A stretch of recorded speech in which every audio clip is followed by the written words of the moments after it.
So I have these two generations of the Ranger Raptor. This one here is a 2023 car, while this one is a 2020. Now the engine in this car is a 3-liter twin turbocharged V6 petrol engine, making around 392 horsepower and 580 Newton meters of torque. While this one, on the other hand, comes with a 2-liter diesel engine, so 210 horsepower and around 500 Newton meters of torque.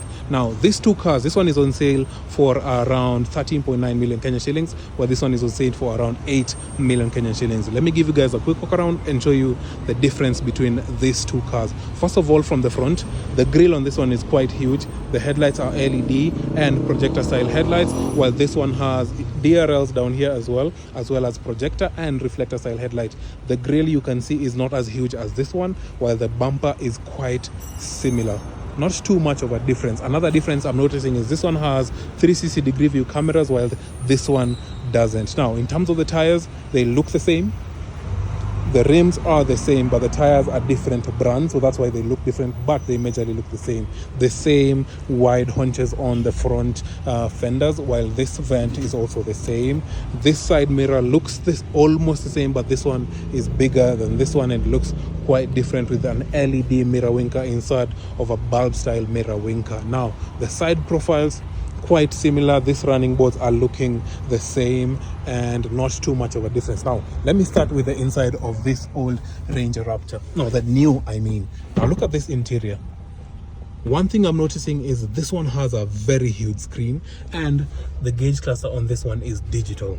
The controls on your steering wheel, quite nice, and you have Ford written over there in blue. The horn, I mean, this car is huge for that horn, but anyway, as you can see, more controls on this other side as well as this. It has red stitching over here and over here as well, and the door has very little controls, not too much controls. Now this one gives you more options in terms of what you can view over there, and if you look at this screen, I mean, you have so many options and it is quite responsive.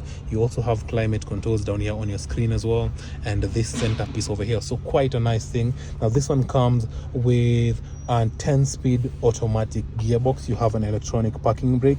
These are just for you choosing your off-road modes, and this one, an auto stop start, and just extra features. This centerpiece over here, quite deep, and in terms of storage, you get this very huge and not too deep glove box, but you also get this car shelf over here. In terms of the door bins, quite nice.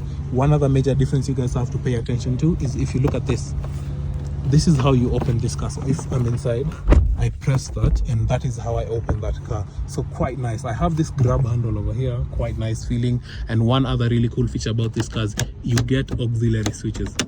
So if you'd like to add aftermarket stuff, you can quite easily do that. Now, in the back seat of this car, wait, actually, let me show you the front of this one before I get into the back seat of the other one.